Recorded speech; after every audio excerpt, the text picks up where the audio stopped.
I move into that house? March? April? Hold on. It was March. Yeah. Hang on a second. Dan, is Gavin in his office? No, actually, he just pulled in. Oh. Rob, go boot it.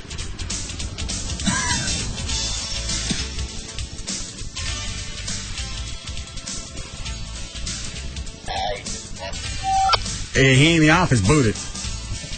Chloe, go distract him. He's in the office. It's the only reason I started the show early. Oh, just to catch him. Yeah. Well, our agreement was he'd be in his office by the time the show starts. And normally that's 12 minutes after. Possibly. Yes.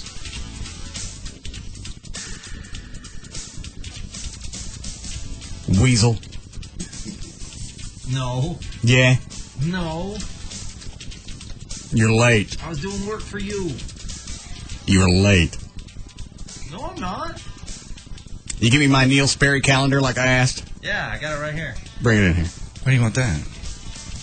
I like Neil Sperry. Well, I do too. I didn't know he had a calendar. He puts one out every year. Like Farmer's Almanac. No, it's a bunch of shots of his balls. I had no idea. Yeah. I've been missing out.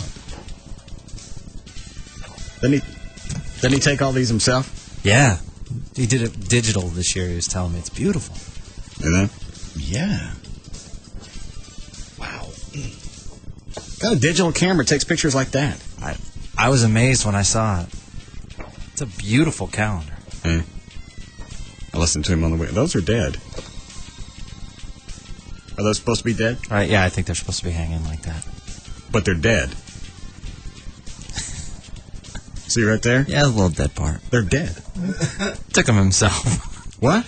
He took the pictures himself. Did he grow those? No. Did you kill him? Yeah. Those are dead. Well, They're dead. they're on their way out. Now, if you turn it like this, they look healthy. Yeah. They do. You turn it upside down. Looks great. We tried to get him on the show one time. I had a question about landscaping, and he didn't want to come on. I think it was right after I got into the house in Plano, because I had no idea what to do with any of the bushes, the grass, worms, weeds, whatever. I still don't. He's really nice. I was asking him all kinds of gardening tips. I have to get rid of armadillos. You still have those? Yeah. Ripping my yard up every night. I thought those were rabbits. No, they were armadillos for sure. How do you know? Everybody's emailed me, said, yeah, they come in and they look for grub worms every night. They take that long, pointy nose and they dig. How do you know it's not that chick from Dorsey? No.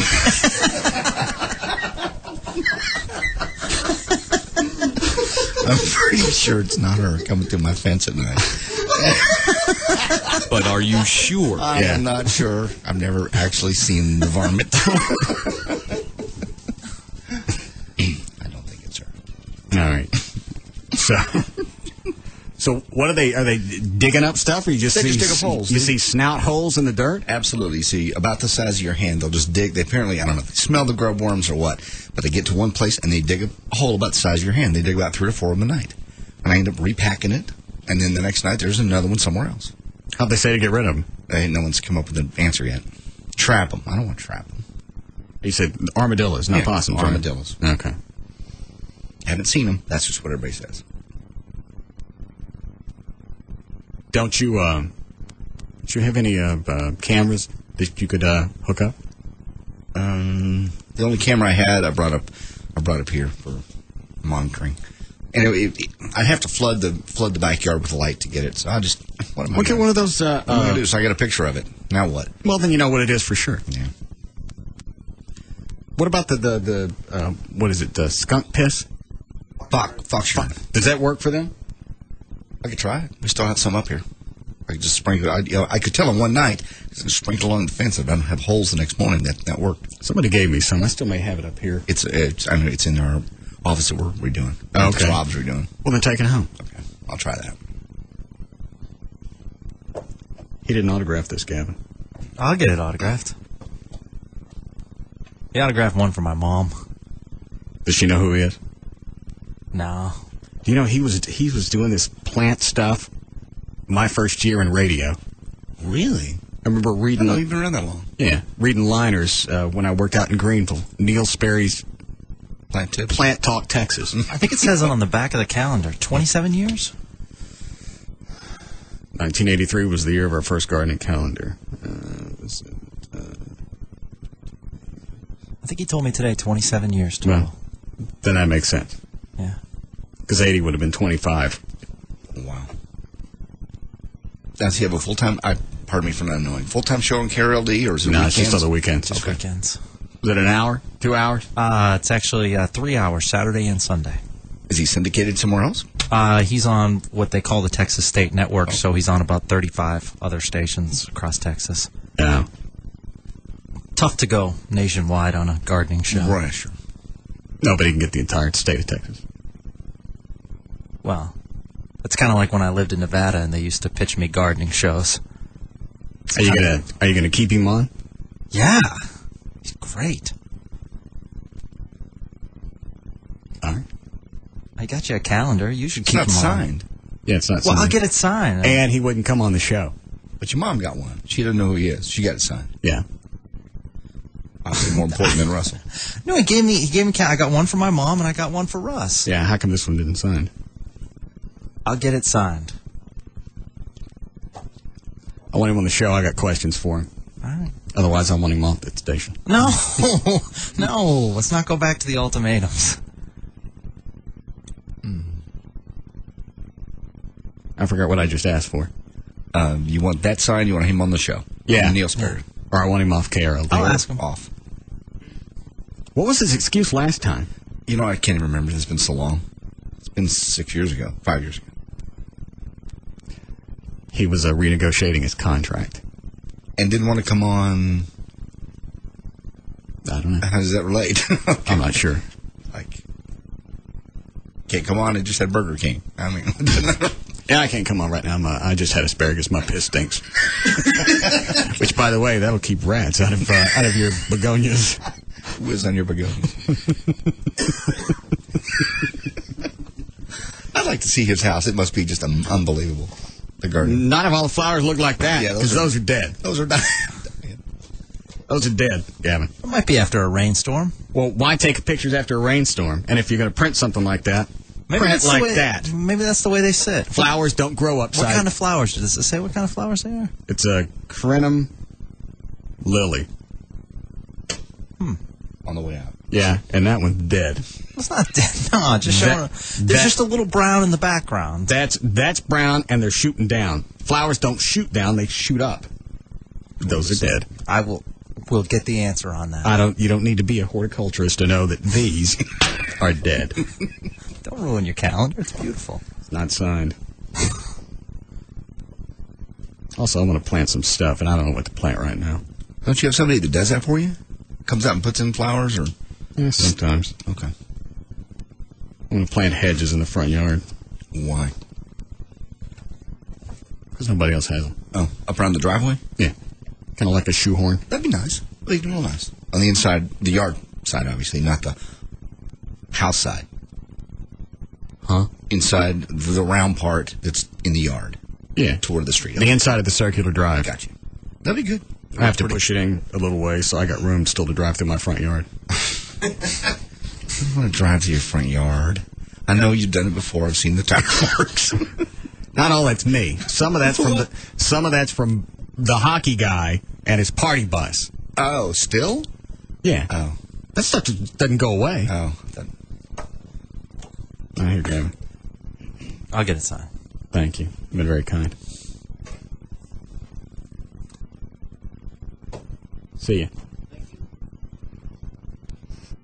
He'll be back in. Sure. Here on time! Come on! What's the matter? My dad got a boot on my door. I was here on time. You got any outstanding warrants? No. And I can't give you a hall pass, even though I wasn't late. I think technically he was. No. What time did you get here? No, I was in the wasn't- building and the bed was playing. He wasn't. You weren't in the parking lot when I pulled in. Right, because our sister station had like one of their huge vans, and they kept trying to back it up, and I couldn't get in. Yeah. What, Dan? You weren't late. Yeah. Yeah, they were doing the same thing when I came in. I wasn't late. Well, I heard the bed playing, and I was talking to people, and I went to my office. Consider the bed the bell. And if the bell's already sounded, then you're late. There are no excuses. I've been so good about this, too. Yeah. That's why it's such a disappointment. Oh, it's not a disappointment. I brought you a beautiful calendar. Not signed, and it's got dead flowers on it. How much does he sell those for, do you know? It's $15, and it goes to charity. What charity? I don't know. He does a lot with charity, he was telling me. I don't know the name of the charity. Is it on the back of the calendar?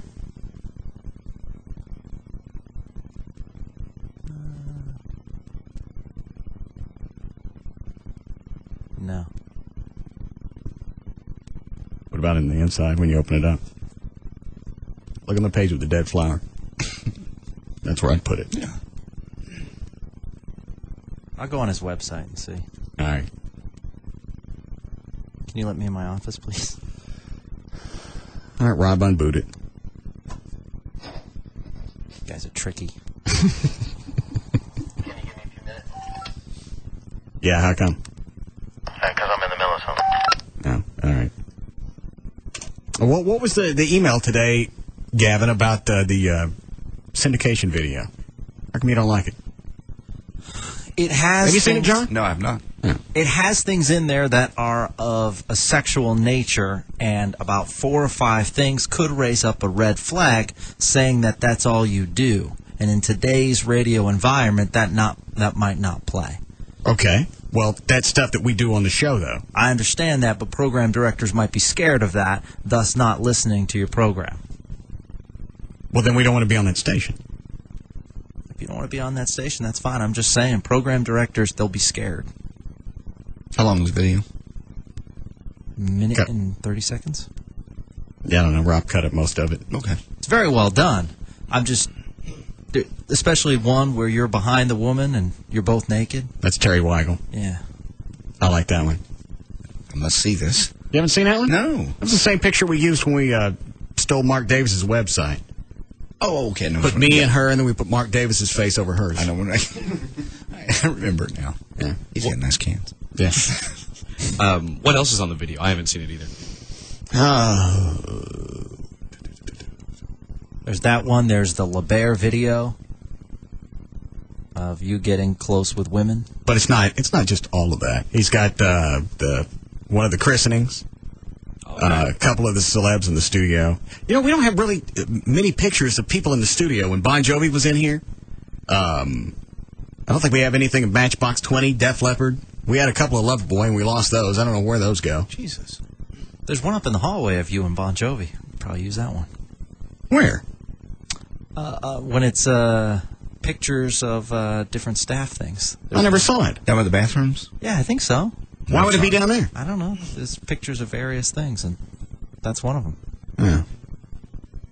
She wants to take all the nudity out. You asked me for my recommendations. I know it's a part of the show. However, Well, then there shouldn't be a however.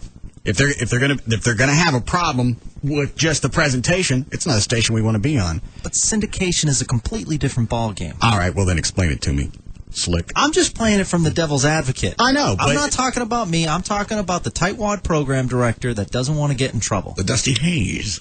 Thank you. Excellent comparison. All right, well explain it to me though. Explain to me how syndication works, Junior. Well, you send out a package to various markets, and the program director looks at it. And I think there would be program What's the matter, directors. Jess? Who lit one up? Oh, that was me. Oh, God. Warn somebody. Where's the spray? I don't know. Good. Okay. Never mind. I'm fine. Is there spray? That's horrible. Yeah. What's wrong with you?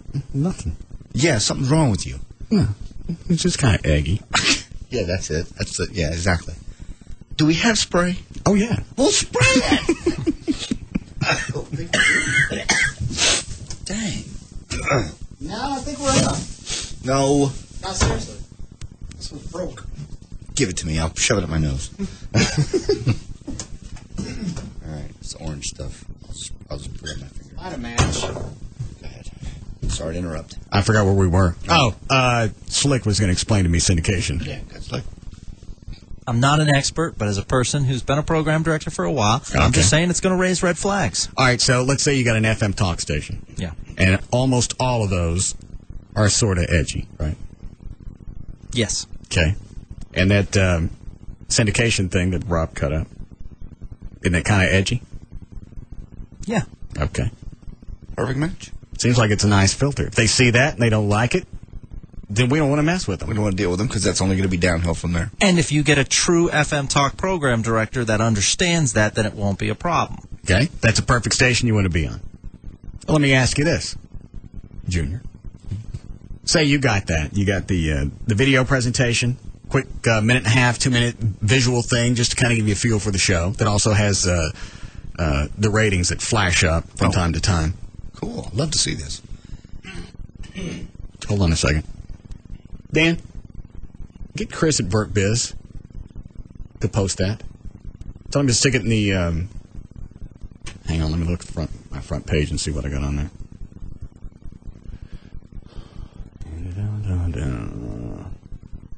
Tell him to take down the Spittleville hats and stick it up there. Just for today. Then we pull it back down. Cool. So if you got it, you saw that. Yeah. Would you want to listen to the tape or not? I would. Okay. But I'm not your typical vanilla program director. What are you? Tutti Frutti? No. Okay. What are you? I'm a 33-year-old that I feel gets it. Okay. And don't you think that would be an easier program director to deal with than somebody that's going to look at that and say, well, you know what, that's got boobs and boobs. We don't want that. True, but you know how program directors are. There aren't many that get it. Well, there are times that I don't get it. What is it you don't get? Well, I get a lot of stuff. I'm just saying. Well, hang on, back up. What is it about this show that you don't get? I get the whole show. Don't go there. No. What is it you don't get? No. What is it that you don't get? From a purely program director, and this is not to change anything. If I was just coming to a market and I heard you have people from various radio stations on, that's really not done. That's unprecedented across the country. He's right. I don't think it really is. Well, it really kind of is to play jingles from radio stations that aren't even in our group. Yeah, it kind of sort of is. And we have more of those than we have of our own. Right. I like the KLLI jingles, but other than that. You don't like the Dorsey? No, it's actually funny. That's what I say. I get the program. And I know you said you didn't get that. There are aspects. I'm saying... That go against the programming... Don't help him. Sorry. I'm not trying... Basically, that was to cover me so I don't sound like an egotistical person. What I'm saying is, in this format, I don't feel as though a lot of people understand what you have to do. And what is it you have to do, Junior? You have to titillate. Okay. You have to constantly get as close as you can to the line without crossing it. Mm-hmm. You have to stimulate a man primarily between the ages of 18 and 54. No. Or in the tent. No. What was the question I asked him? Basically, what... hang on. So what is it you don't get about the show? I get everything about the show. I just explained myself. No, you didn't. You said, well, here's what you do, but I get it. Sometimes I don't even get it. Yeah. What are the things you don't get? Maybe there's some things I need to change. You don't need to change anything. You're number one in every category. I understand. I'd be crazy as a program director to change it. What would you like to change, though? I wouldn't. No. I've told you. I've decided, and it's probably the Wellbutrin tone. No. I've decided to open up and be a sponge for suggestions. What would you like me to change? What would you like us to add? What would you like different on the show? Here's your window. Yeah. I would love it. No, I mean, and you have helped out tremendously, but I would love cross-promotion of the other shows in this show. And you've done that, and I appreciate it. Yeah, we talk about everybody. Sure. Yeah. So what is it you'd want to change then? We talked about the midday show just last week. We did? Or this week. Yeah, you call him lupus. Oh, that's right. Is that out of the any publicity is good publicity? We don't know. We don't care. We know that you get cancer for a morning show and middays is lupus. You're welcome. Yeah. Now what else would you like to change? It's a no-win situation. I'm asking. I'm open. I'm not trying to be an ass. What would you like to change? I'm just saying. You've been here for 2 years, and you haven't tried to offer anything, I think, just out of respect and common sense. I'm giving you the option. Why would I want to? That's not the question. Okay. I watch people who... I watch Letterman. There's things I would change. Absolutely. I watch Leno. I change it from the moment the band starts playing. But those are people that are making money that I'll never even be able to dream about. Somehow they found a niche. Somehow they found a market. So, I think we could do more as a show, not as a remote, but on the outside for the foundation and for the show.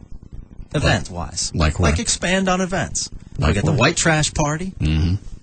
But like every year I have to beg you guys to show up to our anniversary party, and I appreciate you guys showing up. Did I show up last year? Yeah, of course. You're great. Okay. Have I shown up every year? Every year. Yeah. Okay. So what's the problem with that? Well, no, I just... Well, then that's not something to change. That's why I'm going back to I wouldn't change anything. I'm just saying, maybe the person in my position coming in, you guys say it yourself, when a consultant comes to town and if they hear someone playing Jeopardy off the TV, that's funky. I'm still pissed at 11 for moving it to the mornings. Yeah. It's TiVo in there. Or when I hear Mark Davis on, that's funky. You don't like Mark Davis? I love Mark Davis. Here, you want to know the theory behind that? Yeah. The idea is to listen to this show and not feel like you're listening to a radio show. Right. So if you have different people on from different stations, it's not a radio show. It's a clubhouse. It's a conversation. It's what people really do in real life. That's why I don't give out the phone number, for 2 reasons. If I stop and give out the phone number, it takes away the mystique or the error of the feeling that it's just people talking. I've reminded somebody they're listening to a radio show. That's one of the reasons I don't give out the phone number. The other reason is I don't want them to have it. Most importantly, number 2. But I will continue to... I made a promise to you, and I will continue to make that promise. Which is what? I'm not going to tell you how to do your job. You do it brilliantly. So, but because of the promise, that's the reason you're not saying anything. No, I'll let you go with the promise. No. Here's your special dispensation. I'll put the promise on hold. There's nothing. You don't sit in your office and say, I wish he'd shut up about that. I've heard it long enough. No. Never. Never. Never. I completely take the program director hat off. I have to. Okay. But you want me to have Rob go back and re-edit the syndication video package? You guys can do whatever you want because I want this program, I want what's best for you guys. I'm just saying, other people in my position might put up a red flag. You don't think watching that video and as the ratings flash in between different pictures that say number 1, 1834, number 1, men 1834, number 1, adults 2554, number 1, 12 plus, number 1, time spent listening, all demographics. You don't think that would go back and possibly mitigate the damages of the teats? No, because they're going to say, oh man, we might get a fine, there's boobs involved, I don't know, this guy sounds too risque. Then you do your research, you find out there's never been as much as a complaint, much less a fine. Yeah. This is the same thing that Howard Stern with his syndication had to go through too. Which is what? When he went on certain markets, certain people wouldn't carry him because of the content. But he'd also been fined many times. Mm-hmm. I've never been fined. Well, I was just giving a suggestion. Okay. If you want me to make a promise, I will back off the syndication as well as the program. Do anything you wish. You're the No, program I want to director. help out. I want to help out. I'm not just a program director, I'm a fan. Wow.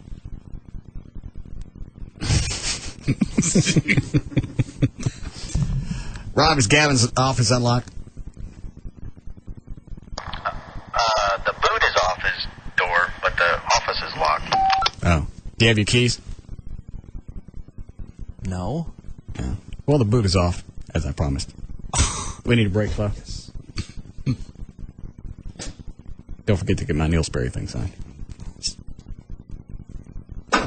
Tell him I want him on the show. Thanks. Pull up my website and hit refresh and see if Chris put that up yet. Okay. Refresh. Nope, not yet. Still the caps. When I called him, he was actually on his way back to the office. It'll be a few more minutes. Oh, okay. We'll break. We'll come back.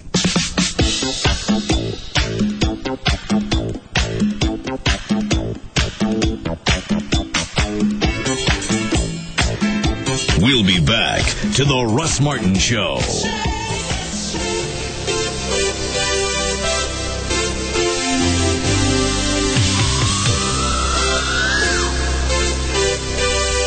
Now, back to the Russ Martin Show.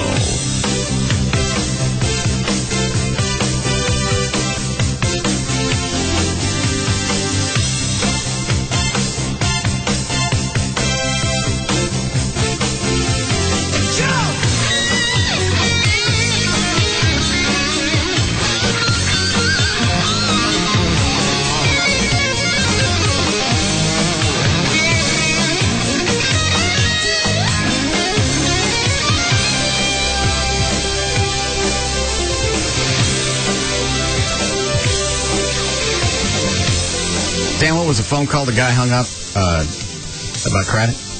Oh, he had called in saying that Craddock had mentioned you this morning as far as your guess. He finally fessed up. He's been stealing from my ass. Big announcement. 7:20 this morning. Yeah. It's part of their in the fall book. Yes. Part of their fall presentation. Big promotion. No, I got an email about this, I think, too. Go ahead. Yeah, same thing. But yeah, saying how your guess as far as who's leaving his show. And they actually, he brought that up. Apparently, according to this guy that called in, that he actually this time actually mentioned your name as opposed to an afternoon radio guy. Now, this says a listener called to let them know that Russ had already let the cat out of the bag about who was leaving the show, and it was Rich. Kid said, quote, "Oh, yeah, and we know that Russ has never lied before." He sounded pretty pissed, but it was funny. Well, come the end of the year, when Rich leaves the show, I was going to say it's going to... how are you going to spin that one? Did I just guess right? Lucky. Did I didn't pick Kelly or the bunny? Big Al. I'm not the one that dressed him up like a bunny. They dressed him as a bunny for Easter, yes. Put him in the woods. You go in there and you hop around. Bibbidi bobbidi. So I just happened to get it right. Yeah, apparently. What kind of dumbass game is that?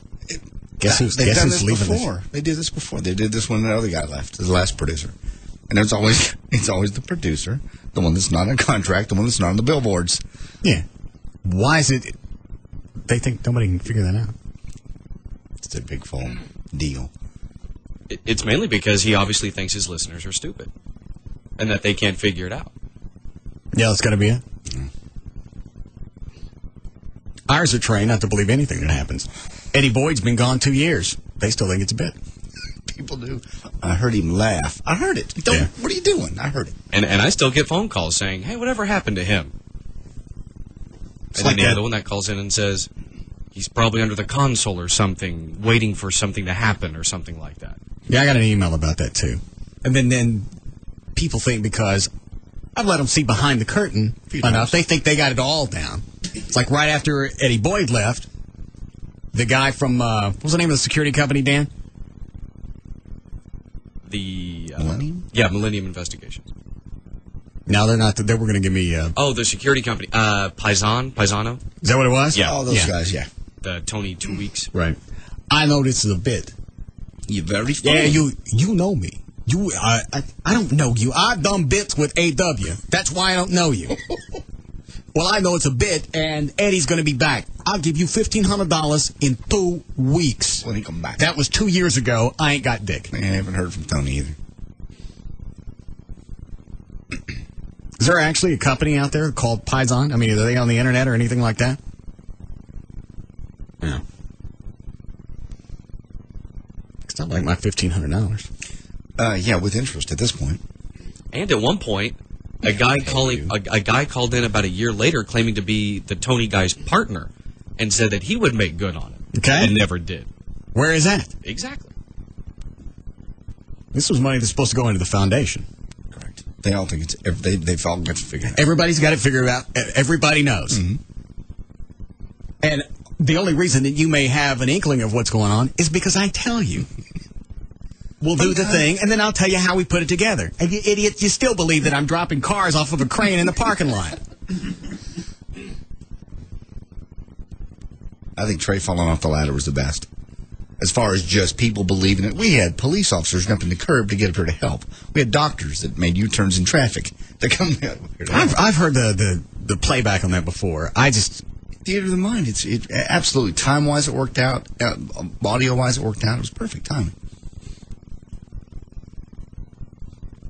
Where did we go? We actually had paramedics come out. So they went through the actual process of what they would do if somebody fell off a ladder. And the people that knew enough to know about doctors, they went, that's had to be real. They're saying the right stuff. Right. All the right stuff, in the right order. And we went back and timed how long it takes to get from Fire Station 47 around the corner to here, and that's how far we backed it off before you could hear the sirens in the distance. Yeah. It's very tricky. I'm wildly entertaining. We had people crying. Hold on. Dan, who was that on the hotline? Sorry, it was Brett Ship from Channel 8. And what does he want now? Well, he didn't want to be on the air to ask you. So Then you tell him to stop calling one of the lines in the studio. Exactly. He'll be shooting you an email, but he was asking, he had heard about you saying yesterday that you had somehow acquired 50 tickets to the play, and he wanted to know if that was true or not. Well, if I'm not going to stay on the air, why would I tell him on the phone? Why does he think he's got this special inside hookup? I'm an investigative reporter, mister. Tell me. Shut up, John. What else did he say? He's starting to get on my nerves. I understand. No, that was pretty much it. That, and I said, well, you can ask him. And he asked me, well, do you know? I said, I don't speak for the show or for him. I don't know anyway. And what can he do with information if you told him? Yeah, exactly. Either way. I mean, it's not like I'd be credible with it anyway. Yeah. So, is the story going to run? He did say that the story, I think he said it would run tonight. And did he say exactly how they were going to present it as a story? No. If he calls again, just hang up on him. Okay. That phone line's not to... if you want to know something, you call Rob off the air. You don't call into the studio. Or, if it's him, put him on hold, and I'll talk to him. Because if you're calling the studio line and he knows it, then you have to be on the air if you're going to talk to me. And he knows that. And with everything else going on with the officer in Fort Worth, Officer Nava, I'd be embarrassed that I'm covering some jackass 200-seat play school in downtown Dallas that nobody's going to go see. About a story that's not even a story. Yeah, what exactly is the story? They think I'm going to go down there and turn it into the Rocky Horror Picture Show? And I already told him yesterday or the day before when he called. We think Dan Lewis is a turd. We want to go see the turd in the play. Watch him come down the beanstalk. Should be huge. What's the twist? What? They must have run out of stuff. Seriously. You want me to cover what? Now, I think either somebody at Channel 8 knows somebody at this theater, or Brett's got somebody in his family that's in that play. This isn't just a normal story they decided to cover. There's an inside hookup someplace, and that's the only reason they're following this. Gotta be. City this size, there's lots of things to investigate. Obviously not. They want to ignore everything that's going on in Fort Worth. Hold on. Rob. Do we have an update on Officer Nava? No. All right. Speaking of that, since you're already pissed off, I have some audio from I don't even say his name, it's not worth it, the guy that shot Officer Nava. They did an interview today, open media interview in the jail. And he's basically, there's two cuts there. First cut, he explains what happened in his little mind. Right. Second cut, he basically says it's the officer's fault for not coming in. They were pulling a sneaky on him. It wasn't a standard 2-on-2 or something or other.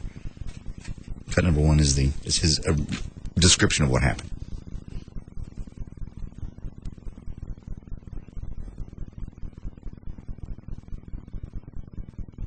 When that door came open, I was in the bedroom and I could see underneath the door that the light that somebody was coming in, and I had no idea who it was. So in defense, I go to the closet and I'm looking out the closet and I'm looking for. Do they ask him any questions, or they just let him talk? Let him talk pretty much. So in defense, I go to the closet and I'm looking out the closet and I'm looking for a jacket because I want to leave. And when the door opens, all I see is a face and a weapon. That's all I see. And I holler no, and they holler something, and gunshots rang out, and the first one that comes across hits me right here in the chin. I got shot right here, and I go to the ground. As I go to the ground, I start firing. And all of a sudden, everything stops. Everything stops. And as I get up to run out of the room, I'm looking over and I see a pair of blue jeans by the front door. And I know that something's wrong. I know that something's wrong. So I run. The hell would blue jeans be some tip-off something's wrong? He knows he just shot somebody. Well, He just goes on. He goes on and rambles about, that had they come in and they normally they. Well, don't tell me what he's going to say. All right, he just rambles. I run out of the room. I'm looking over and I see a pair of blue jeans by the front door, and I know that something's wrong. I know that something's wrong. So I run, and I'm running to find a telephone. And as I'm looking. All right, so running to find a telephone and accidentally find a hostage instead. Kick the door in. And this is obviously going to be a lot easier. I'll get her to make the phone call for me. That's why I shoved a gun in her back. Why is it he's not dead like I asked before he got locked up? Because he would not come out of the house holding the gun. And he walked out onto the porch. That had been the end of it. Why didn't they go in after the hostage came out? Why didn't they go in after him? That's not police Because procedure. that'd have been the perfect time to go in and pop his weaselly ass. Because they have as long as they're making communication with the hostage negotiator, they have to back off. And he's such a coward, he came out without killing himself.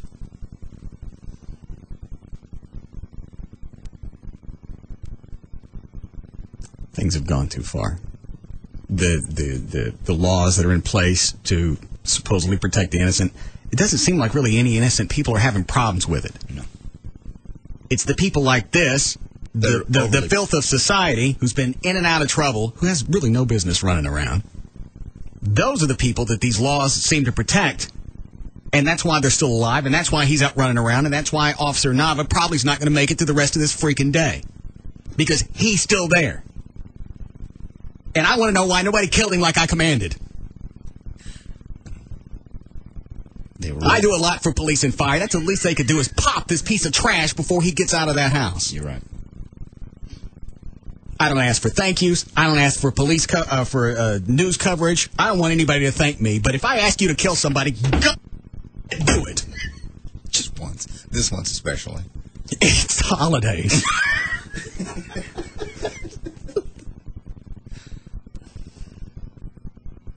You can just bet every Fort Worth officer that was sitting outside that house was praying that he would come out with something that even looked like a gun in his hand. Make it a cell phone with an antenna.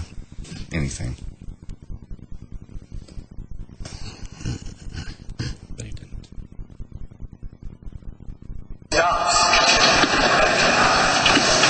Everything stopped. I'm guessing he doesn't have an attorney because I don't think his attorney would let him talk to the media. I'm surprised at that point that he doesn't have somebody tell him to shut up, because all this stuff can come back to haunt him. Stops. Everything stops. And as I get up to run out of the room, I'm looking over and I see a pair of blue jeans by the front door. And I know that something's wrong. I know that something's wrong. So I run. And I'm running to find a telephone. And as I'm looking through the house trying to find a telephone that works, a little girl steps out of the room and I'm going, oh no, man. Don't go out.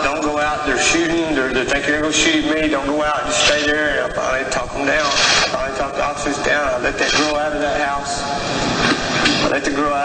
Hang on a second. Looks like there's a live press conference. Sir Hank Nava remains in grave condition here at Harris Methodist Hospital this afternoon. And as This audio from Channel 5. I've seen several Fort Worth police officers coming and going today outside the hospital. Police tell us the only ones who can visit Hank right now are, of course, family members and just a select few of police officers. In fact, some police officers have started wearing yellow and black ribbons on their uniform. It's apparent that this entire department and this entire community, for that matter, is rallying behind Hank, praying for a miracle. Lieutenant Dean Sullivan did speak to us earlier. He couldn't say too much, but take a listen. We're still waiting. It's out of our hands. I've said that, and that's really all I'm going to talk about. All right. Let's see how that story. What is this guy's name?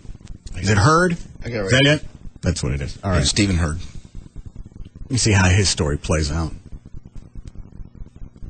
Don't go out. Don't go out. They're shooting. They think you're going to shoot me. Don't. So now this is his explanation. She wasn't a hostage. I was keeping her in the house for her own safety. I was making her be safe. But I didn't know what was going on out there. Never mind the fact that she's come out and said, no, I felt a gun in my back, and he had his arm around my throat. I don't know what's going on. No, man. Don't go out. Don't go out. They're shooting. They think you're going to shoot me. Don't go out. Just stay there. And I finally talk them down. I finally talk the officers down. I let that girl out of that house. I let the girl. Did he just say he let her out? Hmm? How come he leaves out the point that it was, was it 3 hours? It was a standoff for several hours.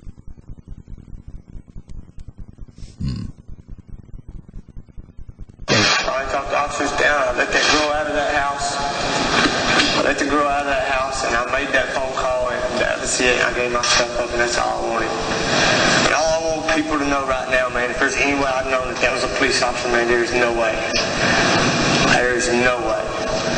The Chester drawers are about this high in that bedroom, and all I seen was a gray shirt right here and his face and that weapon. That's all I seen. No one ever knocked on the door, said, please, sheriff's department, nothing. I thought there was a chick in the house that went and let them in. Is that the story? Yeah, it's the mother.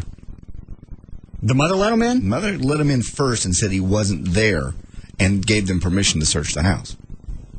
That was the story. All I seen was a gray shirt right here and his face and that weapon. That's all I seen. No one ever knocked on the door, said, please, sheriff's department, nothing. All right. Cut to us, what? Just more of him? More of him explaining why he's not guilty. Usually you hear bang, bang, bang, sheriff's department. How do you know that? Because Because you're a freaking convict. They didn't follow the normal way that they come in to serve you a warrant. I'm not doing business here anymore. I want him dead. They can't be watching him 24/7. He's going to be alone at one point or another. I want him shivved. Happened all the time when I was in lockup. No.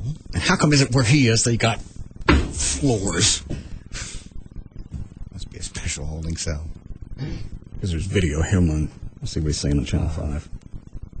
And I've already told this to the police, and I'll tell this in court in front of the judge. Is this audio I'm about to hear? Well, no. I'm a father too. My stepfather was a police officer. I may reject authority sometimes as far as following the rules, but once it comes down that they're standing right here next to me and they say, hey, you sit down, I respect that authority and always have. That's why you killed a cop. There's a cop fighting for his life because you got a problem with authority. How come he's only got one black eye? I don't. Coming in, and I had no idea who it was. So in defense, I go to the closet, and I'm looking out the closet, and I'm looking for a jacket because I want to leave. And when the door opens, all I see is a face and a weapon. That's all I see. And I holler no, and they holler something, and gunshots rang out, and the first one that comes across hits me right here in the chin. I got shot right here. All right, that's the audio I got already. Hold on. How we doing, Chloe? Yeah. Yes, Keith? Hey, man, I'm going to try really, really hard not to throw down really some bad language here, so bear with me. All right. This punk that did this Number one, I got a couple of things if you don't mind. Number one, this punk here is going to walk into jail, and he's going to be looked upon as a hero for killing a cop, just like this punk in Dallas who did the same thing to the Dallas cop, which I'm sorry I can't remember his name. Officer Jackson. Thank you, sir. You bet. It's going to walk into prison here in the United States with a lawyer, a Mexican lawyer from, I guess, that's been donated here by Mexico, so that he doesn't get put to death. You know what? Sorry, that don't happen. You come into this country and you kill a cop, you die. Period. No regrets, and there is a promise. You will die. And this guy's going to walk into a prison and get looked upon as a hero because he killed a cop. Same as this little white punk that's on TV right now. I know you guys are playing this for a reason. It just ticks me off. Me and my wife got into a real bad heated discussion here a couple nights about this very thing. And I told her, I said, it don't matter. You do this in this country, and you go to jail, and you die. Well, hang on. What's your wife's take on this? What are you guys fighting about? My wife's like, and I've got the best wife around, okay? I mean, I really do. But she's like, well, you know, you got to understand, everybody has a right to a fair trial. You know what? That may be true in and of itself, but in an instant like this, when you kill a cop and you did it on purpose, and there's people that saw you do it, you die. There is no fair trial. Bye-bye, fair trial. Straight to jail. Hook him up and let's ride, okay? Because this is the biggest bunch of crap. You start nailing a few of these punks to the wall, and you start lighting their butts on fire, and then I'm not talking about lethal injection. I'm talking about let's get a car battery and stick it to the yahoos, and let's light them up for about an hour. You want to talk about a Christmas celebration? You know what? Here's the problem: is that's not going to do any good because they know you kill somebody, there's a good chance you're going to die. They don't think of consequences. He's supposed to be either a sociopath or bipolar or whatever. They don't care about the consequences. They do it and then they deal with it later. Okay, but you know what? They might not, but some dumb idiot who may be thinking about doing something wrong might think twice about doing something wrong and maybe spin his life back around going, you know, I'm not about to change my life because if I shoot a cop even by accident, that's going to happen to me, and I don't even want to come close to that. It might work. But you're right. I agree with you. I think if nothing's going to work, it doesn't matter what you do. No, you're expecting a logical thought process from somebody that doesn't happen in their head. I guess so, man. It just ticks me off so badly that, number one, there's guys like you who do what you do. My best friend is a firefighter. I've known him for 20 years, and he's a firefighter. And, you know, and he goes out every day and does something that, you know, that a lot of people can't do. I have another friend who's in the Army right now. He's overseas right now. And I was too. And he's doing the things that are right. You got punks like this that people look at. The only reason why he's on TV, I'm going to tell you right now the only reason why he's on TV, he's looking for sympathy. He's looking for somebody to give him some support, some sympathy, so he don't get his yahoos fried. And I'm sure in his head, that's what he's going for. He's looking for sympathy. The great thing is, this one's going to backfire on him. Well, we know exactly what happened. We already know the story. We've seen the TV stories. We've read it in the paper. None of that syncs up with what he's saying. No, and even his family said he's a piece of crap. None of it makes any sense. You know what? Give me 5 minutes with him. Give me 5 minutes, and I promise you, I will supply your wish, Russ. You make it happen. You put me in a wall-to-wall room with no windows and no cameras, and me and him in there. You scare me.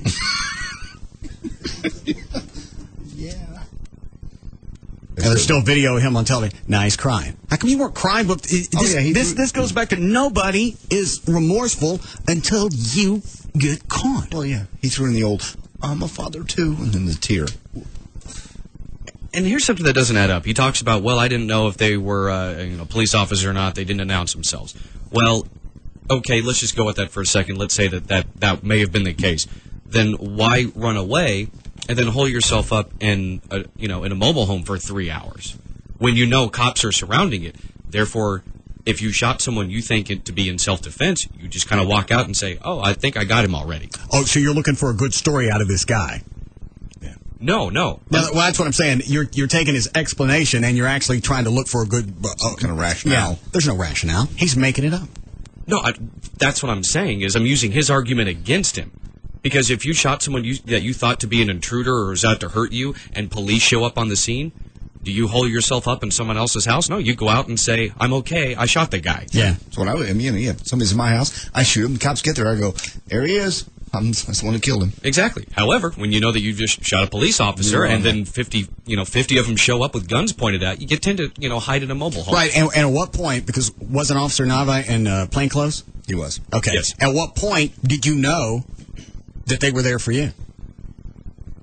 Obviously seconds after, because he ran out the back door. Seconds before I saw blue jeans and I ran. I mean, no, the reason I ask about the plain clothes is since the guy wasn't in a cop uniform, as soon as the police got there was no reason for him not to come out. Exactly. There was no reason for him to be holed up. There was no reason for the hostage situation. None of that. You shoot somebody in plain clothes, if you're going under the thing, if I thought it was an intruder, then you go outside, and when the cops get there, there's the cavalry, here we go. You're clean. What was the reason? What was the reason for the holdup? How come you didn't immediately come out? Because he's got time to sit in his cell and come up with a story. I don't know if this is he needs better writers. Yeah. Let me see what he's saying now. Yeah. I just want you to know what's going on. I don't know if you've been told, but they're talking about... Who's talking to him? This must be a reporter. Giving his organs away to save other lives, and it's not good. I don't understand how things could have got like that. I really don't. When I looked across there, I seen the gray shirt right here and the dark hair, and the weapon. And I'm hollering no, and they're hollering something, and shots just started ringing out. And the first one or two hits me right across the chin. I mean, I can feel it come through the door. There's a 1-inch piece of my chin gone. And I go to the ground. I'm trying to ball up. And the firing won't stop, so I start firing back. They won't quit shooting. It's like, man, I don't want to fight. I don't want to do this. What if he died? I mean, it's inevitable. How are you going to feel once you find out that he's going to have to be buried or cremated? There's going to be a big cop funeral. How's that going to make you feel? My life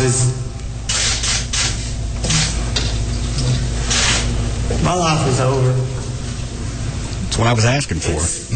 A simple mistake between, No, a simple mistake is putting a 0 and an 8 before each other when you're doing your taxes. Transposing numbers. That's a simple mistake. Year, anybody identify yourself, come in the house, say, hey man, look, put the things down, come on outside. He's saying they didn't identify himself, and the cop shot first. That's what he says. What is it, Dan? Wasn't his mother in the house with him? Yeah, that's what JD said. Okay. The way that I've heard the story is, I didn't know it was his mom, but a female let him in. They're there to serve the warrant, and they said you can search the house. Okay, so he's not here. You can search the house. Again, we can use his argument against him because if it's his mother that's there, then it's an intruder. He just runs out the back door and leaves his mom there with the intruders.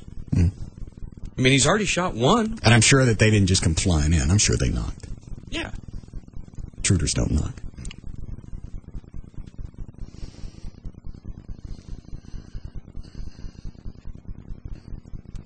And he's going to be alive for probably another 15 years, even if he gets the death penalty. Correct.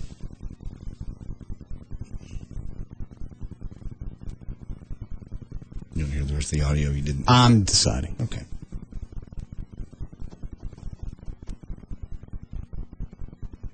I'm just an innocent guy. I didn't know what was going on. I just, you know what? I'm really a good-hearted guy with a few problems. Made a mistake. One anybody could have made. I'm on parole for something that wasn't really my fault. I don't know where this gun came from. Probably was my mom's. It sat next to her teeth on the nightstand. That's where I got the gun. Why don't... If you know what? You've been locked up long enough to at least come up with a feasible story. I think he's retarded. I think so, too. His eyes... Even his eyes don't match. He just looks odd. And maybe not full-blown retarded, but just slow and just enough to where he's got that going against him, and somebody said he's bipolar. All right, you got those things going against you, then no, I don't expect a good story out of you. So at this point, you got no more entertainment value. It's time to go. And his family even has come out and said he's a piece of crap. Yeah, I read the thing in the... it was a Star Telegram. His mom said, you know what, I'm not buying a story, and I don't care what happens to him. If I go to Fort Worth, it's going to be to see that police officer and the family. It's not going to be to see my kid. So at least his mom isn't making up excuses. Did I start this yet? Number 2 just started. Usually you hear bang, bang, bang, sheriff's department, bang, bang, bang, police department, and then they go room to room as a 2-on-2 man-to-man cover. Whenever he opened that door, that was not a 2-on-2 man-to-man cover. That was a gently slide the door open and he's using his gun through just like that. That's not cover. Somebody had already, now that I lay here and I think about it, somebody told him what room I was in, told him what was going on in that room, and he tried to sneak in on me instead of identifying himself as a police officer and giving me a chance. Giving me a chance to lay down any kind of arms I had. Why do you have a gun to begin with? What do you... It's amazing how he can, and I'll bet, in his head, this all makes sense. This isn't my fault. I'm at home. I'm not doing anything. All right, so I miss a parole meeting, and they've been looking for me for a while. None of this is my fault. I'm resting. I'm in bed. I'm not causing any problems, and somebody comes in to serve me with a warrant. I kill him. What do you want me to say? Just saw the shirt. Just shot. That's what normally people do. And he seems like he had a long time to run out of the house. I'm looking for a phone that works. I'm looking for a jacket. I see blue jeans on the porch. The hell is all of that? Made it sound like he had time to casually, leisurely walk his way out of the house. Well, he kicked the back window out. That could all have happened in 8 or 10 seconds while the other cops are assessing what has just happened and going to the police officer, yeah. Giving me a chance to say, hey, I don't want to come out, or we're going to shoot it out, or nothing. He slid that door open, and when he slid that door open, I thought my life was in jeopardy at that time. And I went to duck down, and they fired through the closet. If you look at the closet door, there's no bullet holes coming out. Only one's going in where they shot at me. When I fell out of the closet to the floor is when I started returning fire. So what I get out of all this is, if you break down this couple of minutes, they started it. Exactly what he's saying. Don't anybody was coming out. I wasn't even shooting out. I didn't do anything. They started it.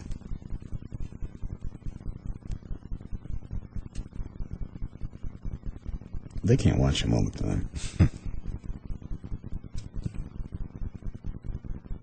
Accidents happen. People get stabbed in the neck. I know it happened to you all the time in prison. Oh, laugh about it.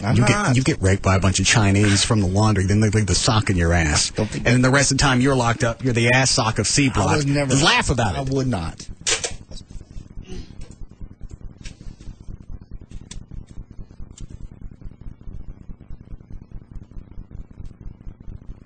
Throw that away. I don't want to hear that again. Okay.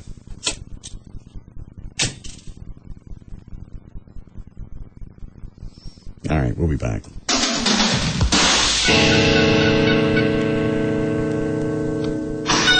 We'll be back to the Russ Martin Show.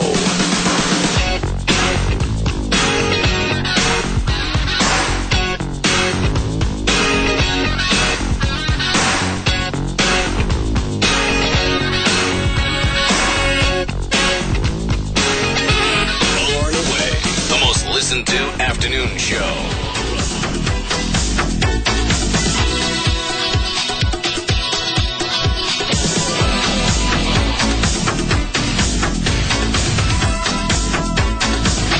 Now, back to the Russ Martin Show.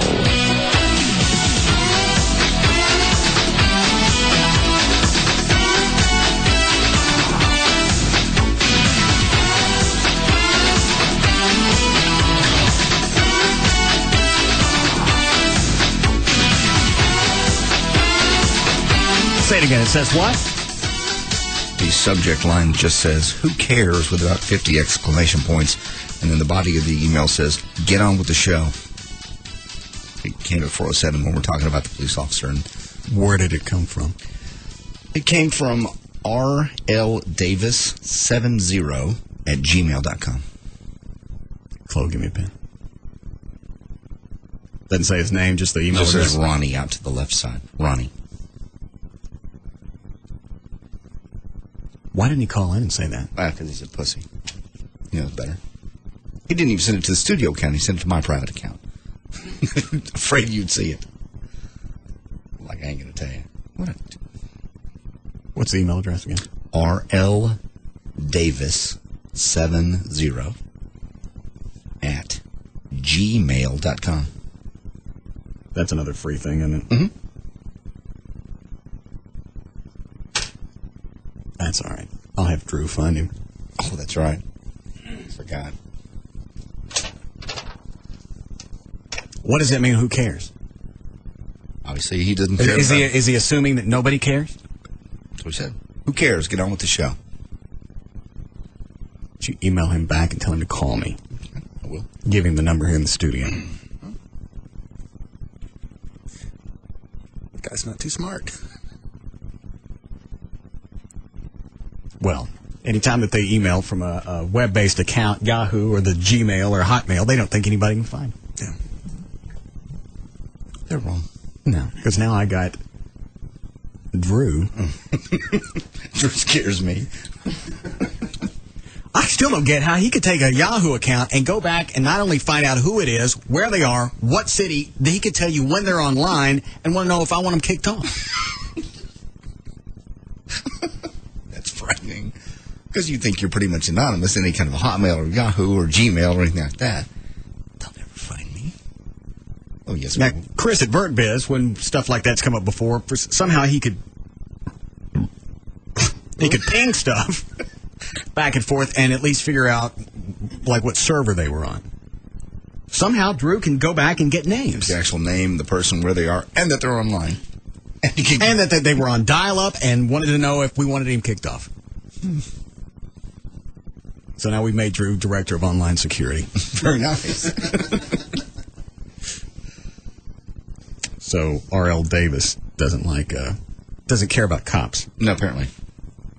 Doesn't care about one shot in the head, and they've already started lining up donors for his organs. He doesn't care about that. No, he wants you to get on with the show.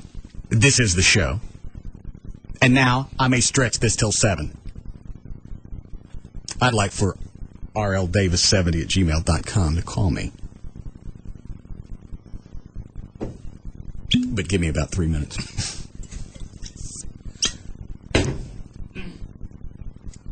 Can you tell the difference in that high-end stuff, the Jack Daniels you have in that bottle? Nope.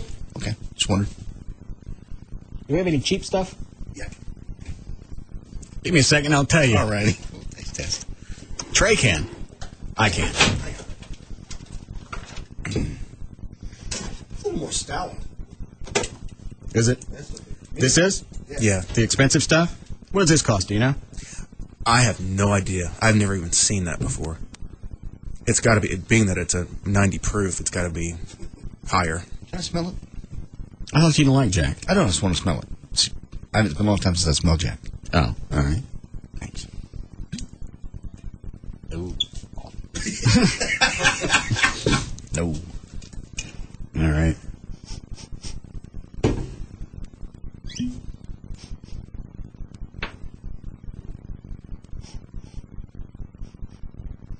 Smell the same? I'm deciding. I thought I was switching to Crown anyway, since they gave me money for the foundation. You have some up there? Let me finish smelling this. Smells like lighter fluid. No. They didn't give me no money.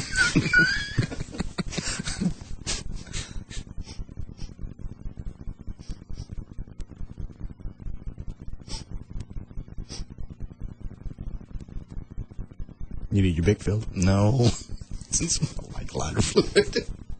Hang on, let me cleanse my palate. All right.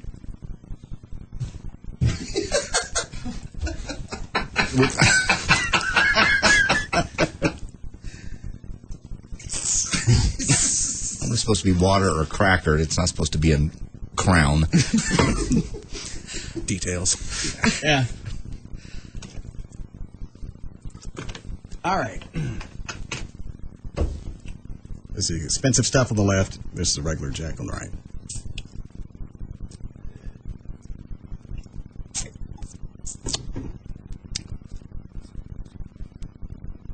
Okay. Cleanse my palate again.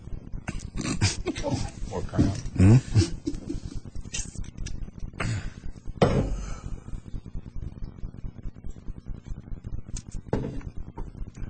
The expensive stuff doesn't burn on the way down. Okay. A little smoother. That's about all I'm getting out of it. I'm about ready for that Davis guy to call. You send him an email? Yep. Said, call then, pussy. Tell it to Russ. Give him the number. All right. Let's see if I want to take any of these. Line 6. All right. Hi, D. Hi there. Yes, ma'am.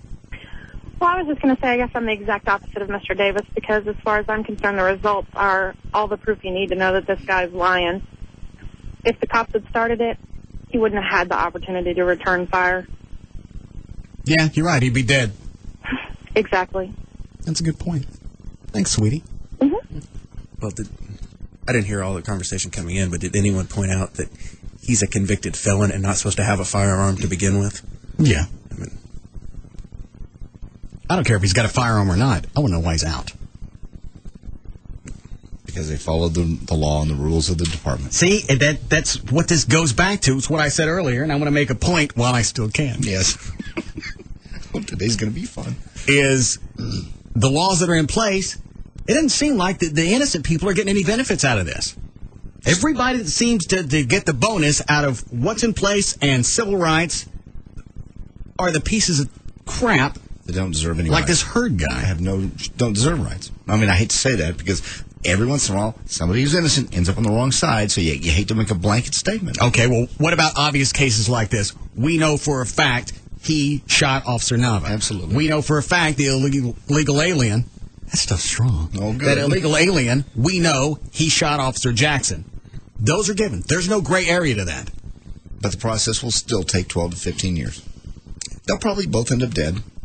Well, this Mexican guy, maybe not, because he's a foreigner. At a cost of millions. Death row, I think it still runs about $85,000 a year. Plus, we pay for their attorneys, so it's a good, all said and done, probably $2 million a person by the time we put them to death. I don't think we should give people attorneys. Well, you got to what? Yes, we should. You got the time and trouble to go. That's one of the penalties of going out and breaking the law. You don't get an attorney. No, that's never going to happen. Not in this society. I know. Nothing's going to happen. All those things that make sense, they're never. None of that's going to come to fruition. The stuff of us giving them an attorney and they get appeal after appeal, that's just part of civilization that gets on my nerves. Clearly, it does. I don't think I'm in the minority on that. Oh, I totally agree. What we do is overboard. It seems to have swung the other way right now. Pendulum from time to time swings, and right now we're protecting the bad guy. Obviously, a lot more than the good guys. This should be a 1-year process. It's obvious he did it. He said he did it. It should be a 1-year deal. Yeah, there aren't that many people on death row. We could serious. shoot through those pretty quick. All right, you're waiting on your appeal. Let's get that now. I don't mind putting off armed robbery or something else. Something lesser crime, maybe not armed robbery. Right. Drugs. Yeah, some type of drug thing to where maybe you got busted with a crack pipe that's not yours, it's a friend of yours that you've been trying to get rehab. Yeah. That you got kicked off ESPN. Maybe somebody, I can put that on hold for a while. That's sleep. Yeah. Put those on the back burner. Deal with all the people that are on death row waiting on appeal. Get that done. I don't understand why these aren't, like, just on the fast road. We don't have, like, DNA evidence. Nobody saw the crime. It could have happened. He might have killed her. It was on the side of the road. There's no DNA. Well, we know this happened. This is a done deal. Close. What is to argue? What's the case to argue? Why does this take more than a year? But it will. It still has to go to a grand jury. They still have to indict them. Okay, well, it's like JD said. If it's something like this, you put them on the fast track. They'll want to take their time and make sure it's a slam dunk. So, yeah, I mean, it'll be easily a year before this ever sees a courtroom. And then after he's found guilty, then you get an appeal. Automatically. I don't know why they couldn't have that the next day. Have the same people sitting there. Do it again. They already know all the background. Save time. Yeah. Pop him again.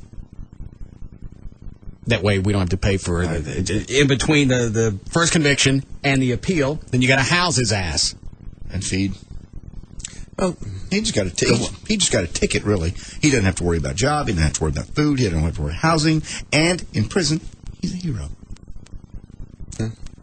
And he's used to being locked up, so it's not like it's going to be a shock to his system. Old home week.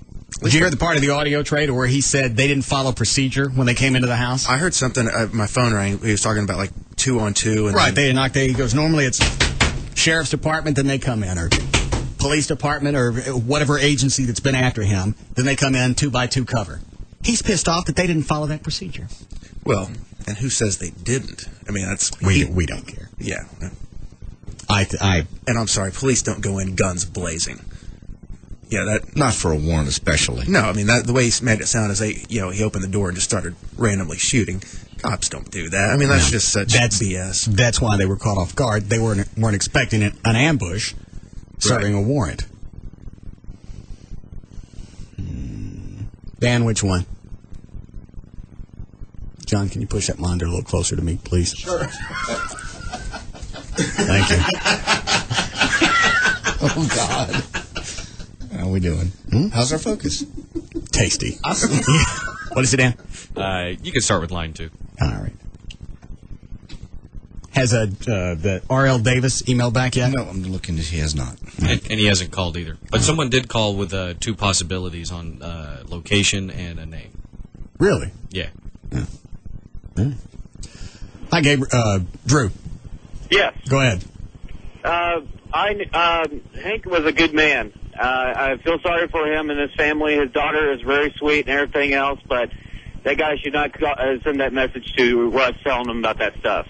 Oh, they don't care. If the show's not going the way that they want, then all of a sudden they want to drive because obviously I don't know what I'm doing. But I'm sorry about your friend. Thank you. I knew him very well. He was a good man, and his family was great.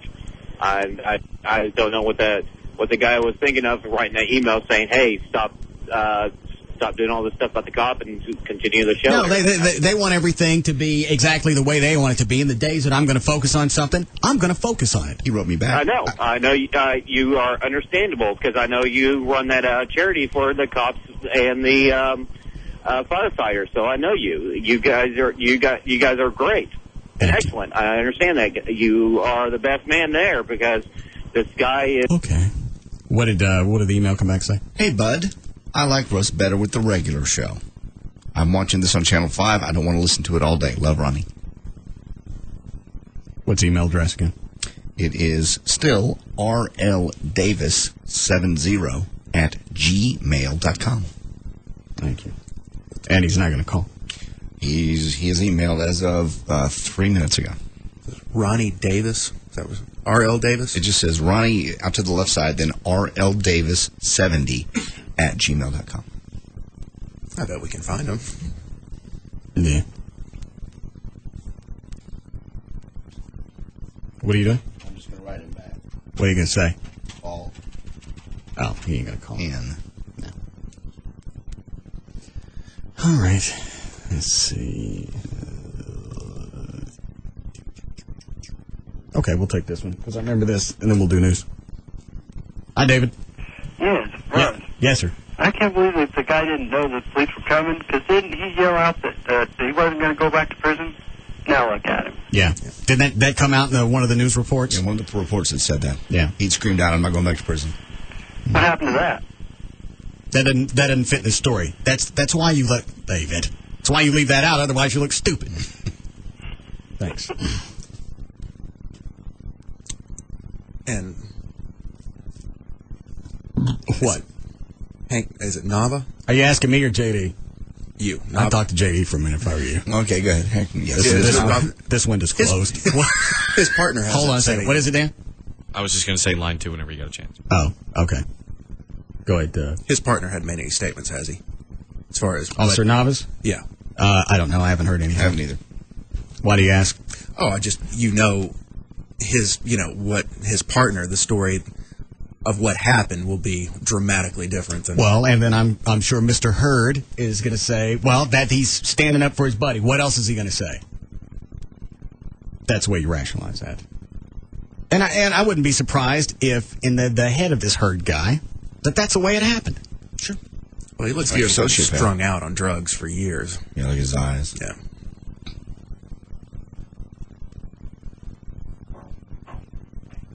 Is that one of them stinky ones? No, this is one of the rose-flavored ones. Can you please spray? We don't have any spray. We had something. Oh. The Ultra Citrus? Yeah. It doesn't spray. You gotta pump it? No.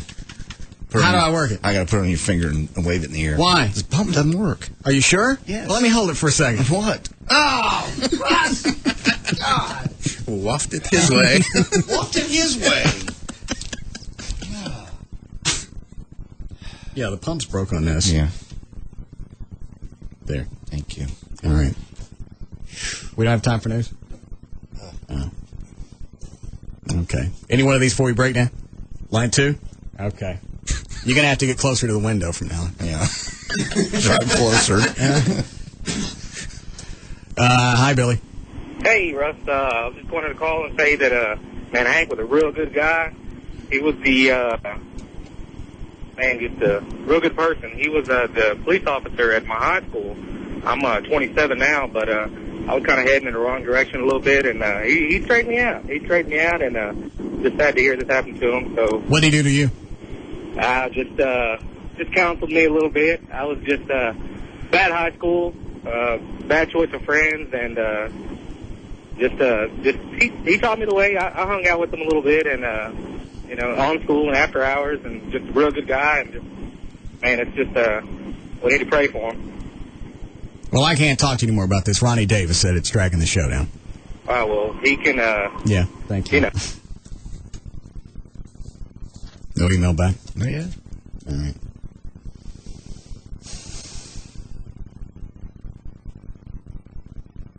What? What's wrong with your eyes? Get the bug eyes. Can I have a chair? I've never, in all my years of radio, seen you sit.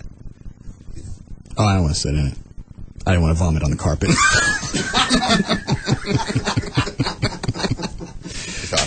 All right, we'll be back.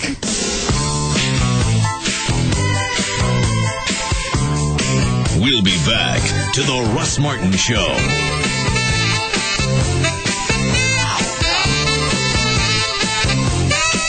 It's an afternoon fraternity with a lot of hazing. The Russ Turn it up. Now, back to the Russ Martin Show.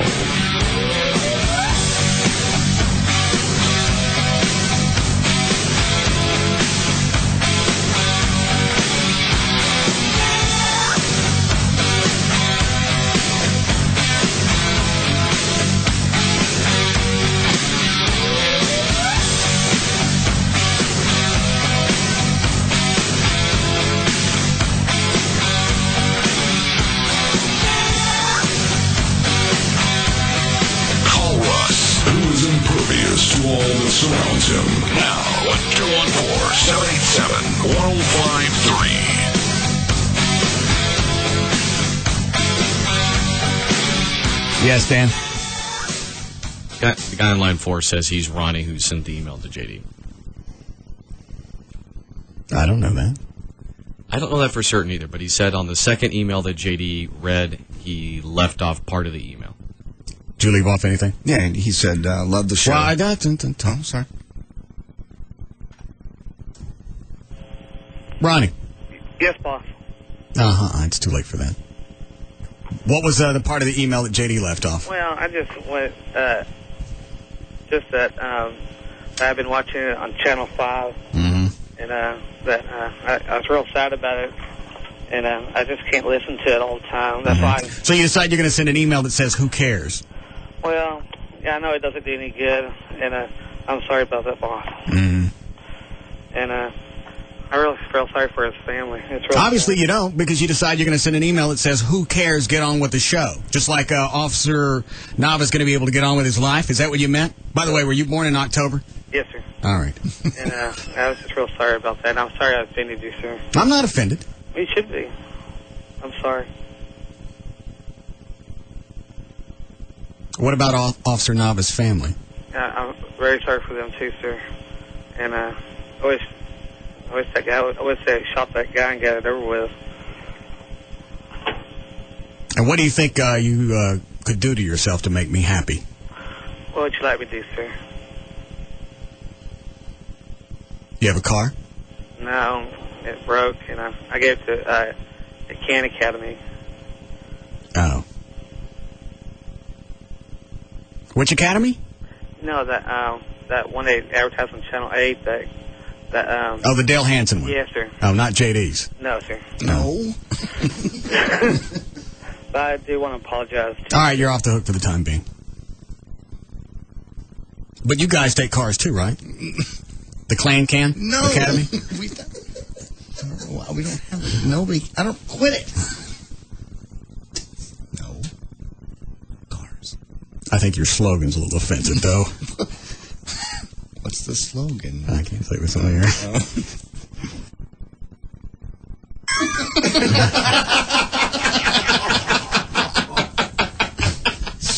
As catchy as that is. I've never seen that. Obviously, it's the same guy. How do you go from being a complete ass to saying, who cares, get on with the show, I don't care about the officer or anything else, to, I'm sorry, boss. Well, he knew we got caught. And there's the original email.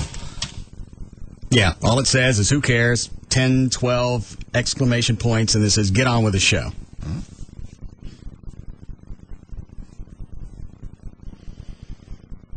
He's a fat ass. Yeah.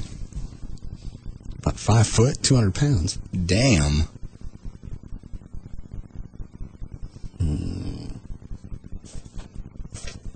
It'll take you guys long to find him. No. It's scary, too, because it's kind of a common name. All right. I'll let him off the hook since he obviously figured out he effed up. Okay. I'm not going to take any of those. We'll do news for a while. Okay. And Dan, nothing else? No updates on Officer Nava? Nothing new right now. Okay. I'm getting various reports of off-air stuff, but it's basically the same stuff that we knew Monday. Okay. All right. You care anything else about the Brit Ship issue? You sent another email. What's the new email? I'll go back to the first one. True or false, Russ Martin or his listeners have purchased 50 tickets to the production. You wrote back, that's your job, find out, newsboy. He wrote back, Russ, like anything and everything else, if it sounds good, I'm going to go with it. News 8 at 6. Be there. So it makes no difference whether it's true or not. I'm reading it as it's written in the email. How long has B-Lo been around? I don't know. Forever. Why? So in one sentence, he's pretty much shot out their credibility. Yeah. That's impressive. Yeah, I don't care if it's true or not. If it sounds good, we're going with it. It's now the sweeps are over now, aren't they? Yes. Because it's December. Should be. You can't even screw up during sweeps. I got to see this thing. We got all these are on DVRs in here now, right? All the TVs. I believe they are. All right, so when we see it, I can actually tape it. Should be. Yes, all right. able to, yes. At 6. Unless he is actually much smarter than we're giving him credit for, and he's going about this angle knowing that you'll talk about it and promote it. And whether a story will run or not, we don't know for certain. And if it does, he may just say that this is a silly thing that we're having to do anyway. Well, if anyone has a Nielsen box, don't watch Channel 8. God. Unless you were going to anyway. Yes. But don't let this taint you. I thought about that during the last break. What freaking angle can he take? I can't even imagine what. And like O'Malley said, you can't come on and say, "Hey, this is some silly story we got to cover," because you've taken time to throw it in your news, which means, "Hey, this is stupid. I know, but they made me do it." Yeah, you can't cover it that way. One thing is they're just going to make this theater to be the victim. Hold on a second. Victim. They're victim of what? Yeah, no what? Yeah, Nothing they got free happened. publicity, they got free radio, now they're going to get possibly free television. They're the victim of what? They're not the victim of anything. They're trying to play the game, and I'll bet you this was Dan Lewis's idea, that giant ass.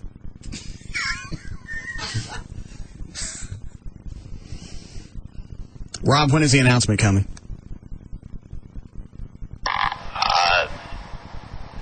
It should be in the next few minutes.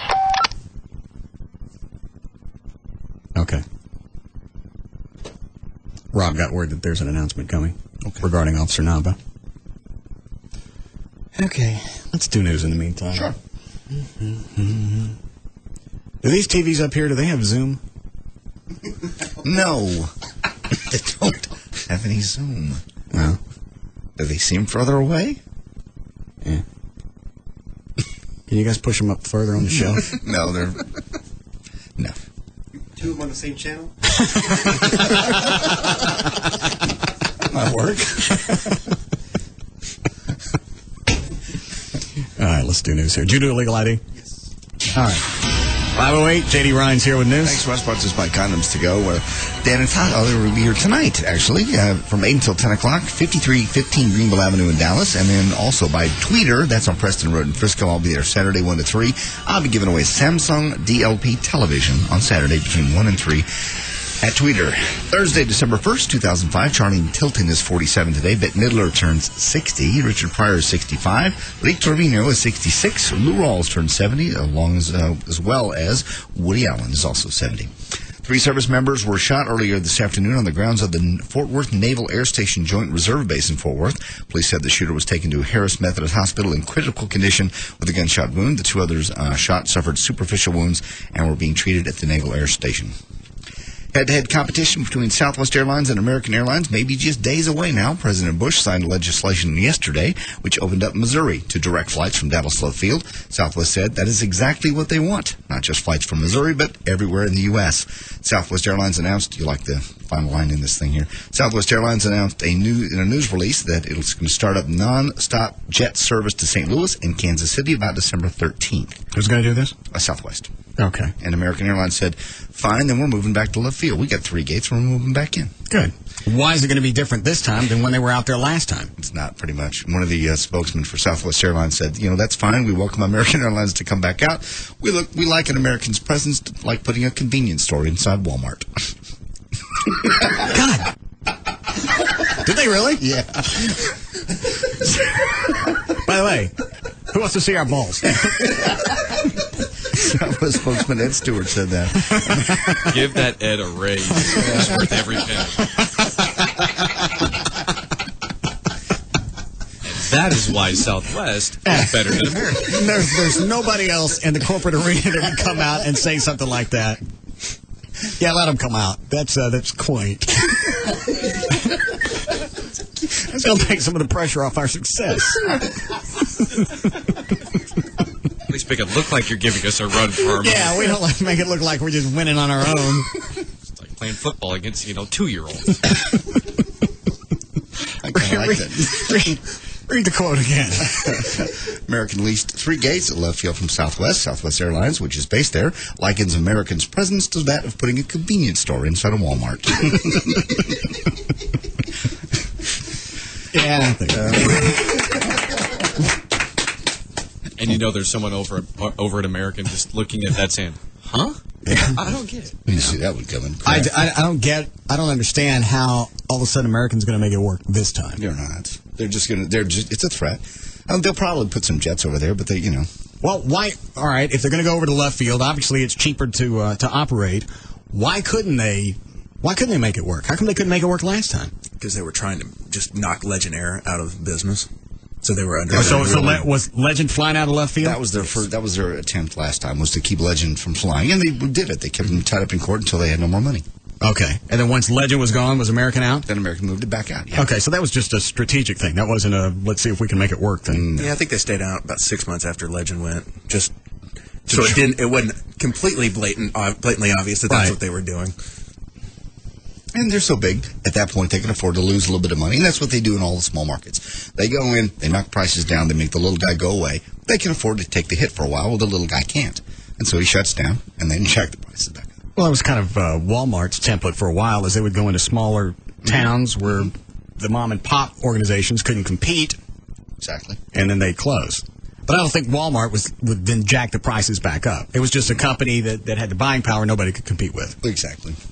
And with American, we'll see what happens. If they actually do it, or if it's just a threat, they actually put jets. They have 3 gates. You know, if you're going to go out of left field anyway, I'm not sure why you would choose one over the other. But maybe you're, an American Airlines frequent flyer or whatever. Don't give me the baby face like you don't know what you did. Federal government said more than half of kids 15 to 19 years of age now engage in oral sex. What are the ages? 15 to 19.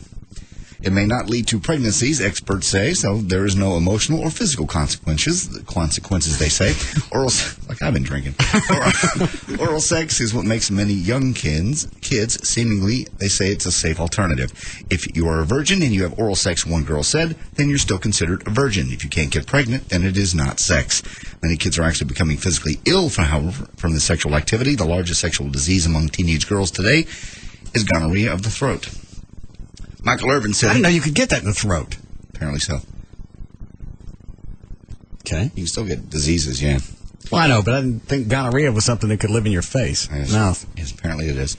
Michael Irvin said he has been suspended a week, mentioned this earlier, by ESPN, following his arrest last week on a misdemeanor drug paraphernalia charge.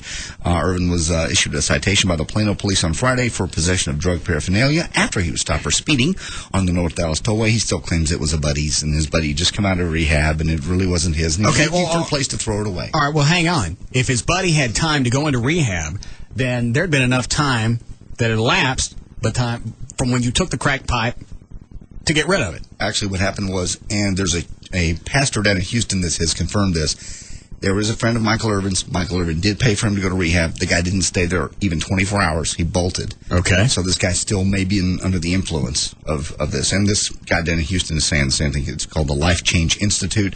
And basically they focus on people that have crack cocaine addiction. And he says basically Irvin did put a friend in rehab. It was in Houston. And was it for crack cocaine? It was crack cocaine. All right. So he's got. So why is it? Dan, what's line 1? The no subject up there. I was trying to remember just as you asked me. Oh, it has to do with JD. What about JD? He thinks he's getting worse. Reading? Yeah. It comes and it goes. It's waves. But you're sleeping better. Sleeping great. Every night? Every night. Straight through? Yeah, except to go to the bathroom. Okay. Greatness. Let's see here. Do you need to put it in bigger print? No. President Bush could get a new title. Juror. The president is among 600 potential jurors who've been summoned to report to court on Monday in his county, down where his Crawford Ranch is. State Judge... it does sound like you're drinking. Ralph Struther. No.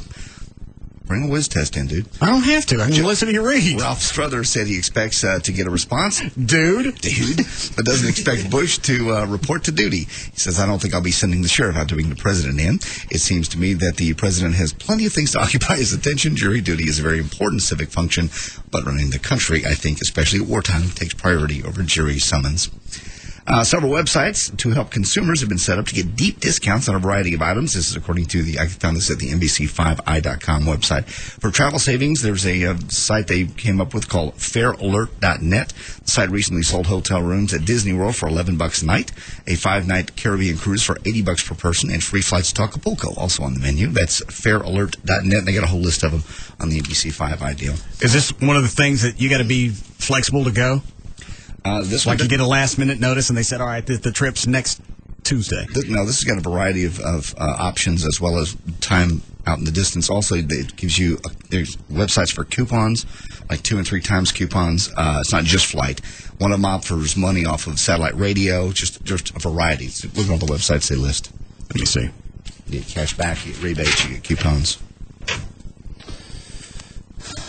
Club Mom, their Yahoo groups, Mother Nature, Mr. Rebates, Fat Wallet, Ebates, Rebate Place. All right. What do you go on and you sign up? You sign up and they send you coupons or they send you, just alerts when things come up. Oh, all right. I went to one of them. I didn't see any great the Fair Alert, but I signed up for it just in case they get some great stuff. Got more news on the bestiality brothel we talked about in Washington back in July. Heard about two guys who were taking advantage of the fact that Washington State has no anti-bestiality laws. Who doesn't? Washington State. They were using a farm as their own little... We talked about the guy that died after getting it given to him by the horse. Remember that?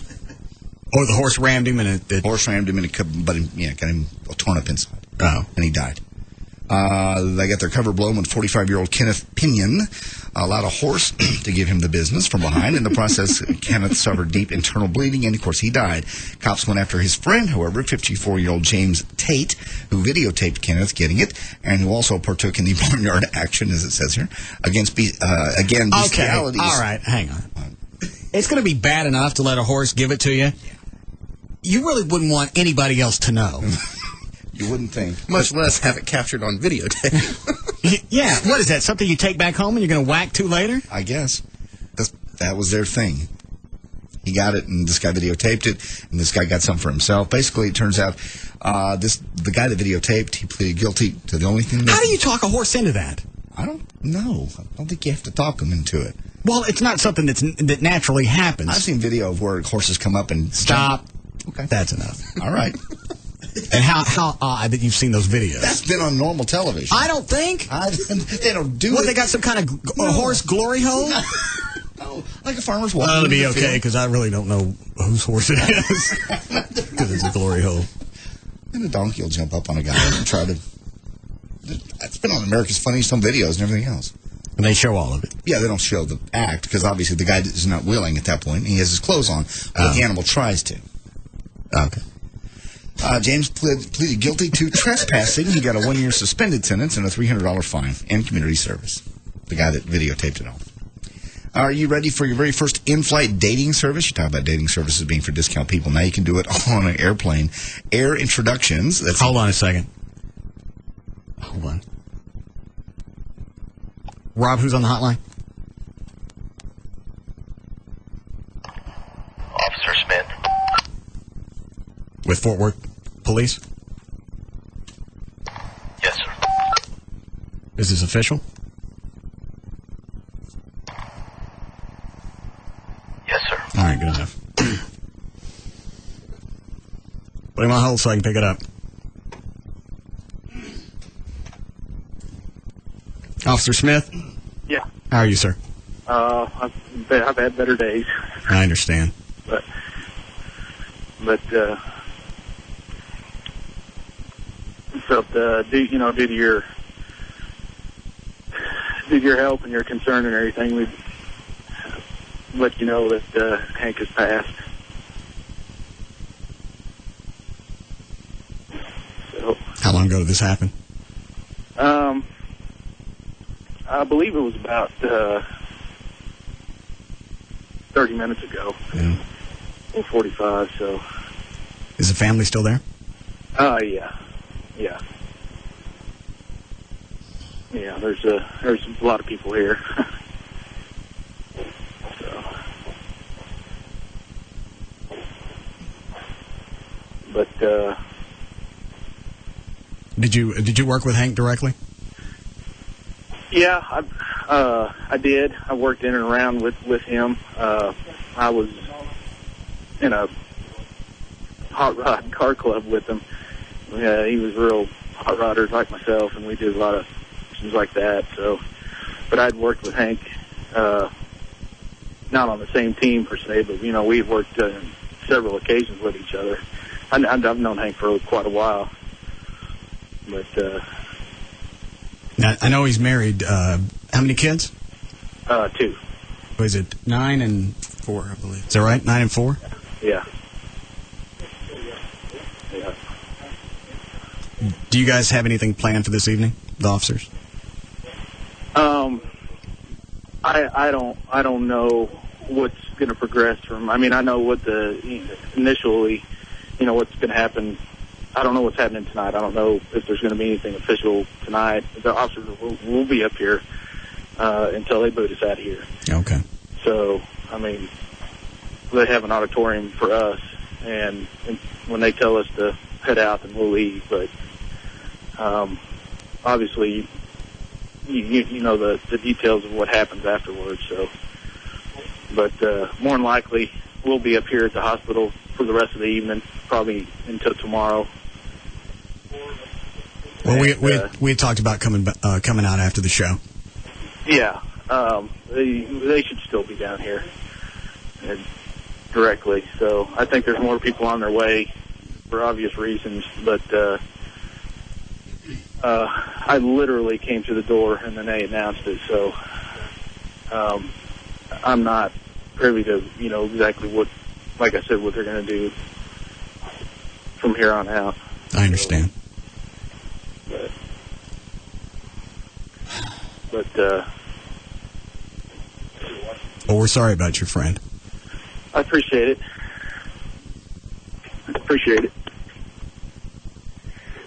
All right, thank you, sir, for the phone call. Sure, no problem. We'll be talking to you and seeing you. All right. All right, thanks, sir. Thank you. Oh. Dan, call Chris at VertBiz. Have him change my website.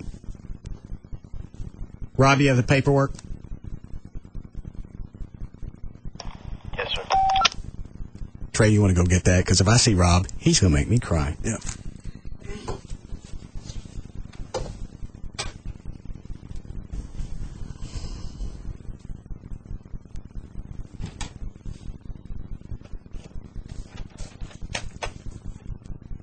I've had this filled out for 2 days.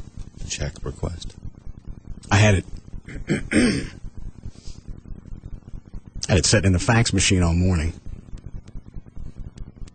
In fact, at one point yesterday, I want to say that they said that he at least stabilized.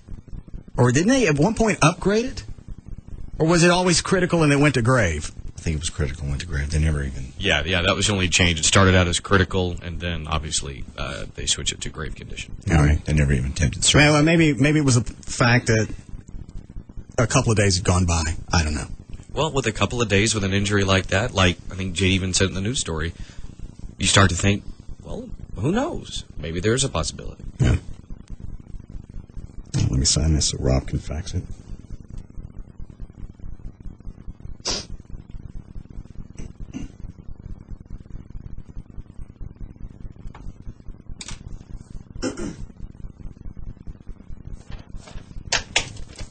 Give that back to him, will you? Thank you. Break. What is it, Dan? Your website's been changed. Let me take a look at it.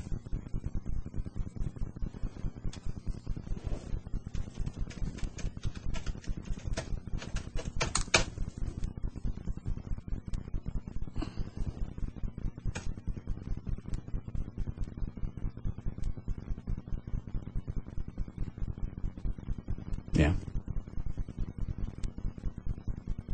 All right. We'll be back.